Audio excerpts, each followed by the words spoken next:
সম্মানিত উপস্থিতি, আল্লাহ সুবহানাহু ওয়া তাআলার দরবারে লাখো কোটি শুকরিয়া যে আল্লাহ রাব্বুল আলামিন 12টি মাসের মধ্যে সর্বশ্রেষ্ঠ মাস, সম্মানিত মাস, রহমত ও বরকত এর বার্তা নিয়ে যে মাস আমাদের মাঝে আগমন করেছে, সেই মাসটির নাম হচ্ছে রমাদানুল মুবারক। আল্লাহ সুবহানাহু ওয়া তাআলা আমাদের উপর দয়া করে, মায়া করে, ভালোবেসে রমজানুল মুবারকের মতো একটি গুরুত্বপূর্ণ মাস আমাদেরকে দান করেছেন। 12টি মাসের মধ্যে রমজানের মর্যাদা শ্রেষ্ঠ। এই রমজানুল মুবারকের মাসকে বলা হয় সাইয়্যিদুশ শুহুর, অর্থাৎ মাসের মধ্যে হচ্ছে শ্রেষ্ঠ মাস, সম্মানিত মাস। আল্লাহ সুবহানাহু ওয়া তাআলা এই মাসকে ঘিরে এই উম্মতের জন্য এত আয়োজন করেছে যে আল্লাহ রাব্বুল আলামিন হাদিসে পাকের মধ্যে ইরশাদ করেছেন, আল্লাহ রাব্বুল আলামিন হাদিসে কুদসির মধ্যে ইরশাদ করেন, আস-সাওমু লি ওয়া আনা আজজি বি। রোজা হচ্ছে আমি আল্লাহ তাআলার জন্য, আর এই রোজার প্রতিদান আমি আল্লাহ তাআলা নিজেই দিয়ে থাকি। সুবহানাল্লাহ। অন্য riwayate আসছে আস-সাওমু লি ওয়া আনা উজজি বি, অর্থাৎ এই রোজা হচ্ছে একমাত্র আমি আল্লাহ সুবহানাহু ওয়া তাআলার জন্য, আর এই রোজার প্রতিদান অন্য কিছু নয়, বরং আমি আল্লাহ তাআলা স্বয়ং এই রোজার প্রতিদান। সুবহানাল্লাহ। রমজানুল মুবারকের মাসটা 12টা মাসের মধ্যে সবচাইতে শ্রেষ্ঠ মাস। আল্লাহ তাআলার নবী বলেন যে শাবান শাহরি ওয়া রমাদান শাহরুল্লাহ। এই রমজান মাস হচ্ছে আল্লাহর মাস। সমস্ত কুল মাখলুকের মধ্যে আল্লাহ তাআলার যেমন মর্যাদা 12টা মাসের মধ্যে ঠিক এই রমজানুল মুবারকের তেমন মর্যাদা।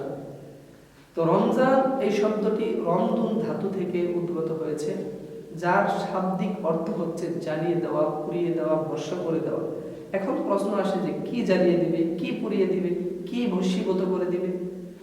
উত্তর হচ্ছে যে যদি কোনো ময়লা আবর্জনার মধ্যে আগুন লাগিয়ে দেওয়া হয়, তাহলে সেই আগুন সেই ময়লা আবর্জনাকে পুড়িয়ে জ্বালিয়ে যেরকম ভস্ম করে দেয়, ভস্মীভূত করে দেয়, ঠিক তদ্রূপ ভাবে এই রমজানুল মুবারক একজন মুমিন যদি সঠিকভাবে রমজানের মর্যাদা, এই রমজানের যদি সঠিকভাবে হক আদায় করে এই রমজানকে যদি কাজে লাগায়, ওই ব্যক্তির বা 11টা মাসে যত গুনাহ করেছে, গুনাহ করতে করতে গুনার দ্বারা সে তার জিন্দেগিকে ভরপুর করে ফেলেছে, তার পুরা গোটা জীবনটা এরকম করে কলুষিত হয়ে গেছে গুনার কারণে।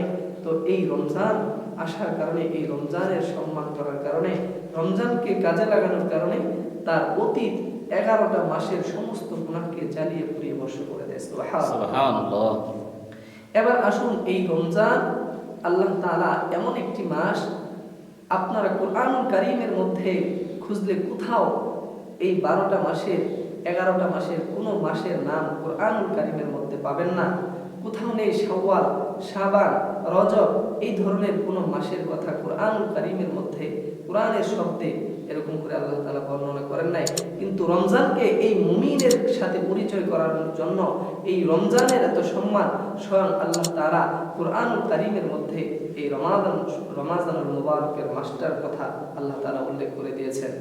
আল্লাহ তাআলা কোরআনুল কারীমের মধ্যে বলেন, শাহরু রমাদানাল্লাযী উনজিলা ফীহিল কুরআন। এই রমজানুল মুবারক মাস হচ্ছে সেই মাস, যেই মাসের মধ্যে আমি আল্লাহ তাআলার ঐশী গ্রন্থ আল কুরআনুল কারীমকে নাযিল করেছি। সুবহানাল্লাহ। এই রমজানের দাম, এই রমজানের মর্যাদা, এই রমজানের সম্মান কেন এত বেশি?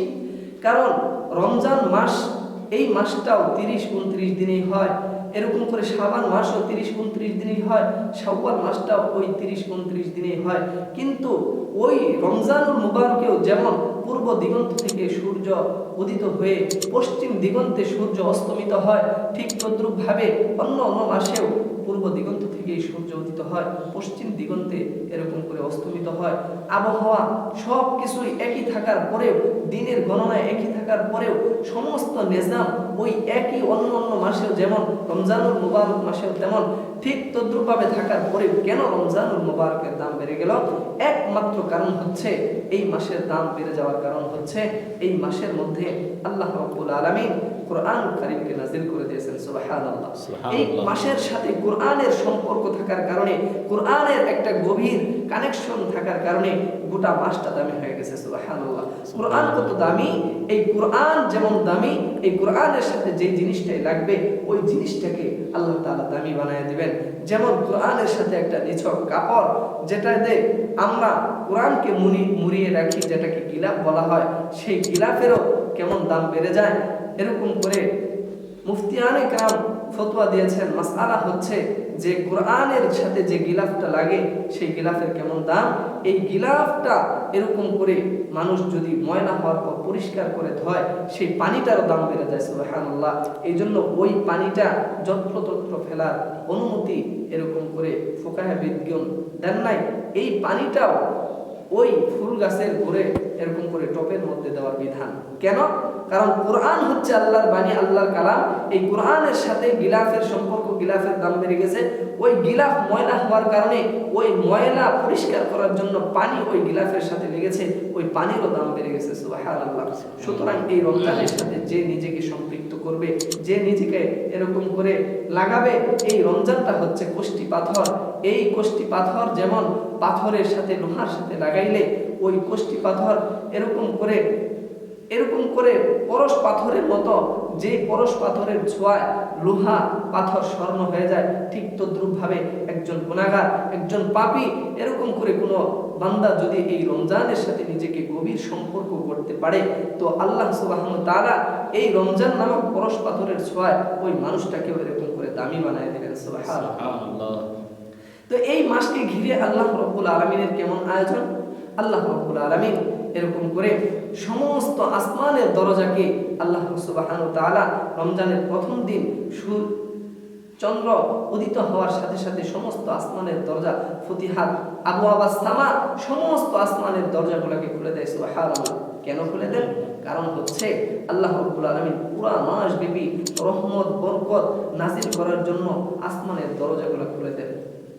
আল্লাহ রাব্বুল আলামিন শুধু তাই নয়, আরো বলেন ফুতিহাত আবওয়াবাল জান্নাহ, জান্নাতের সমস্ত দরজাগুলো পুরা মাস রমজান মাস ব্যাপী উন্মুক্ত করে দেওয়া হয়। ওয়াগুল্লিকাত আবওয়াবান নার, এবং সমস্ত জাহান্নামের দরজাকে আল্লাহ রাব্বুল আলামিন এই মানুষের জন্য, এই মুমিনের জন্য আল্লাহ তাআলা বন্ধ করে দেন। এবং শৃঙ্খলা দুরাবৃত্ত শয়তান ও জিনকে আল্লাহ তাআলা এরকম করে শৃঙ্খলাবদ্ধ করেন। সুবহানাল্লাহ। কেন শয়তানকে শৃঙ্খলাবদ্ধ করেন?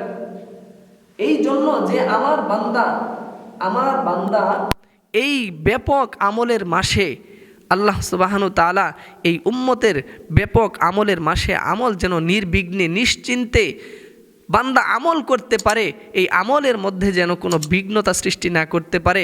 এত কষ্ট করে বান্দার আমল করবে, সেই আমলগুলা যেন এরকম করে ওই দুরাবৃত্ত শয়তান এরকম করে চুরি করে নিয়ে যায়।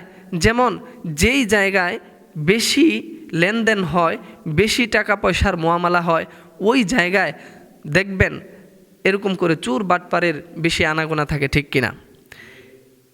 সুতরাং এই রমজান মাসটা হচ্ছে ইবাদতের মৌসুম। এই মাসে বান্দা বেশি বেশি ইবাদত করবে, বেশি বেশি আল্লাহ তাআলার গুণগান গাইবে এবং আল্লাহ তাআলার মুকাররব বান্দারা হয়ে যাবে, আল্লাহ তাআলার নৈকট্যপ্রাপ্ত বান্দা হয়ে যাবে, ক্ষমাপ্রাপ্ত বান্দা হয়ে যাবে।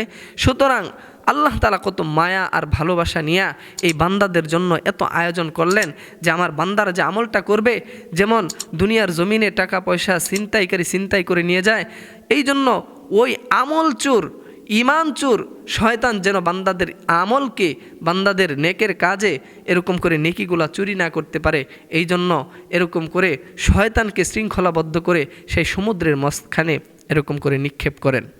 এই জন্য আল্লাহ তাআলা এত এত এত আয়োজন এই বান্দাদের জন্য করলেন। আর আমরা মানুষ আল্লাহ তাআলার বান্দা হয়ে আমরা কি আয়োজন করলাম? আমাদের আয়োজন হচ্ছে কিছু ব্যবসায়ীকে দেখবেন তারা রমজান আসলেই এরকম করে তাদের ব্যবসা শুরু হয়ে যায়, যে পুরা এরকম করে রেস্টুরেন্ট, এরকম করে বিভিন্ন চা স্টল, বিভিন্ন দোকানের মধ্যে তারা এরকম করে পর্দা টানায়া, যে পর্দা মা বোনদের করার কথা, রমজান মাস আসলে এমন কিছু মানুষদের দেখবেন তারা নিজেরা পর্দা শুরু করে এরকম করে হোটেল রেস্তোরাঁ খুলে মানুষের ঈমানকে হরণ করে নেয়, ঠিক কিনা? তো আল্লাহ তাআলা এত আয়োজন করলেন আমাদেরকে ক্ষমা করার জন্য, মাফ করার জন্য। আল্লাহ তাআলা বলছেন, আল্লাহর নবী যে রমজান মাস পাওয়ার পরেও যে নিজের গুনাহকে মাফ করাইতে পারল না, সেই ব্যক্তি ধ্বংস হোক। তার মতো কপাল পোড়া, তার মতো বদবক্ত আসমানের নিচে জমিনের উপরে আর হইতে পারে না। এই রমজান মাসে অতীত 11টা মাসের গুনাহকে মাফ করার জন্য আল্লাহ রব্বুল আলামিন এই মাসকে দিয়েছেন অফার হিসেবে। এই মাসকে গুনাহকে ডিসকাউন্ট করার জন্য দিয়েছেন। এই মাসকে আমলের অফার হিসেবে দিয়েছেন। আমাদেরকে আমলের অফারটা গ্রহণ করতে হবে। এই সময়টা বড় স্বল্প সময়। যেমন ধরেন এরকম বিভিন্ন অফারের ঘোষণা থাকে যে এই অফার সীমিত সময়ের জন্য, ঠিক প্রত্যেকটা মুমিনের জন্য আল্লাহ তাআলা ঘোষণা করে দিলেন, ও বান্দা, ও মুমিন, এই তোমাদের গুনাহ মাফ করার জন্য সুবর্ণ একটা সুযোগ এসেছে। এই সীমিত সময়ের অফারটা, গুনাহ মাফের অফারটা তোমরা গ্রহণ করো। তোমাদের গুনাহগুলাকে আমি ডিসকাউন্ট করে দেব, আর তোমাদের নেকগুলাকে আমি এরকম করে অফার দিয়ে বাড়ায় দিব। সুবহানাল্লাহ। এই জন্য এই রমজানুল মুবারক মাসকে আল্লাহ তাআলা এত দামি করেছেন, এত সম্মানী করেছেন। সুতরাং আমরা যেন এই রমজানুল মুবারকের পরিপূর্ণ বারাকা হাসিল যদি করতে চাই, তাহলে আমাদেরকে এই রমজানের যথাযোগ্য সম্মান আমাদেরকে করতে হবে। এবার আসেন, এই রমজান শব্দের তাৎপর্য, মাহাত্ম্য, রমজানের গুরুত্ব নিয়ে আলোচনা করলাম। কিন্তু আমরা যে রোজাটা রাখি, এই রোজা শব্দটা কোন জায়গা থেকে আসছে? এই রোজা কোরআনেও নাই, হাদিসেও নাই। এই রোজাটা হচ্ছে ফার্সি শব্দ। আমাদের এই এলাকা অঞ্চল এরকম করে ফার্সি ভাষার সাথে আগে ওই সমস্ত ভারত পাকিস্তানের এরকম করে অধীনে চলতো, এই জন্য ওই সমস্ত শব্দগুলো আমাদের বাঙালি শব্দের সাথে অ্যাড হয়ে গেছে। সুতরাং তাহলে কোরআন হাদিসের ভাষায় রোজাকে কি বলা হয়? রোজাকে বলা হয় সিয়াম, সৌম। এই সৌম শব্দের শাব্দিক অর্থ হচ্ছে বিরত থাকা। কি থেকে বিরত থাকা? সেই ভোর রাত্র থেকে নিয়ে সন্ধ্যা পর্যন্ত সমস্ত প্রকারের পানাহার এবং স্ত্রী সম্মুখ থেকে নিজেকে বিরত রাখার নাম হচ্ছে সিয়াম, রোজা। কিন্তু আমরা এই 3টা জিনিস করি, খাবারও খাই না, পানও করি না, স্ত্রী সম্ভোগও করি না। কিন্তু আমাদের দ্বারা আরও কিছু কাজ আছে। বিরত থাকার পরিপূর্ণ হক তখনই আদায় হবে যখন প্রত্যেকটা অঙ্গ প্রত্যঙ্গকে, সমস্ত গর্হিত কাজ থেকে নিজের সমস্ত অঙ্গ প্রত্যঙ্গকে বাঁচায় রাখতে পারবো। তখনই পরিপূর্ণ ক্ষমাপ্রাপ্ত হওয়ার, আল্লাহর নিজ হাতে পুরস্কার পাওয়ার মতো রোজাটা আপনার হবে। যেমন আপনার চোখকে বিরত রাখতে হবে এরকম করে অশ্লীল জিনিস দেখা থেকে। আপনার জবানকে হেফাজত করতে হবে, বিরত রাখতে হবে গীবত শেকায়েত থেকে। আপনার হাতকে, যেই হাত দিয়ে আমরা এরকম করে ঘুষের টাকা, সুদের টাকা, এরকম করে মানুষকে অবৈধভাবে বা মানুষকে প্রহার করা, এই সমস্ত অবৈধ কাজ থেকে নিজের হাতকে বিরত রাখতে হবে। নিজের নফসকে এরকম করে কুমন্ত্রণা, কুচিন্তা ভাবনা থেকে বিরত রাখতে হবে। নিজের পাকে এরকম করে গর্হিত কাজের দিকে আগায়া যাওয়া থেকে এরকম করে বিরত রাখার নাম হচ্ছে সিয়াম। এরকম করে যদি আমরা আল্লাহ তাআলার জন্য রোজা পালন করতে পারি, তাহলে আল্লাহ তাআলা আমাদেরকে একটা জিনিস দিবেন। সেই জিনিসের নাম কি? সেই জিনিসের নাম হচ্ছে তাকওয়া। এই জন্য আল্লাহ তাআলা কুরআনুল কারীমের মধ্যে বলে দিয়েছেন, ইয়া আইয়ুহাল্লাযীনা আমানুত্তাকুল্লাহা হাক্কা তুকাতিহি ওয়া লা তামুতুন্না ইল্লা ওয়া আনতুম মুসলিমুন।